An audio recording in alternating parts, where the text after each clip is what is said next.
Welcome. This screencast will be summarizing an assessment I created using the CMS Haiku. I chose to design this assessment in order to assess student knowledge of a few basic geographic concepts, including the 5 themes of geography and the common parts of a map. These concepts fulfill the requirements and learning objectives and standards of the North Carolina Essential Standards for 6th grade social studies. And the assessment focuses primarily on the vocabulary I'm hoping students have picked up while learning about the basics of geography. It is ultimately meant to be a quick check-in that would allow students to see where they stand and for me to assess their current progress. The assessment would be implemented during the middle of a geography unit after students have already learned about these concepts a bit. Ultimately, the unit will culminate the project titled My Imaginary Favorite Place, and this haiku assessment is meant to be a formative assessment that will help students prepare for and complete the final project. The assessment consists of matching, fill in the blank, and multiple choice questions. Some of these questions ask students to recall knowledge by reading the question, while others ask students to analyze images. So as you see, there are some fill in the blanks right over here, okay? But then there are matching items here. So for here, they need to match the theme, okay, with the description of the theme. So movement would match with the way people, animals, plants, and goods get from one place to another, and students would move it in that way.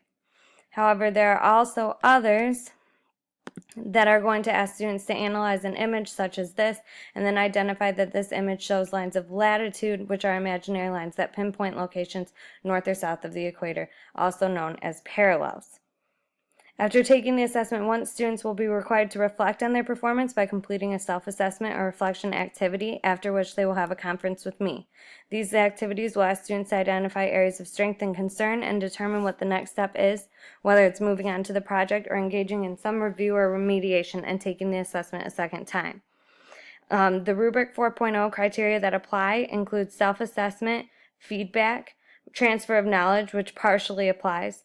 Data informs instruction. It is goal-oriented. It includes digital components that are appropriate for students and the learning context, and it is accessible. So this is partially accessible as it does include feedback differentiated in order to meet individual students' needs. So there's self-assessment and then the conference and the next step activities. I would like to focus a little bit more on real-world skills and 21st century skills in a possible next iteration or revision of this assessment. Ultimately, I really like the fact that Haiku allowed me to create a practice assessment, provided immediate feedback to students. It allowed them to take it multiple times. It allowed me to gauge their learning. It also allows students to flag questions that they would like to come back to. It allows multiple different options for questions, and in the end, I'm very happy with my choice and the revised version, and I believe that it will enable students to establish foundational knowledge regarding the basics of geography.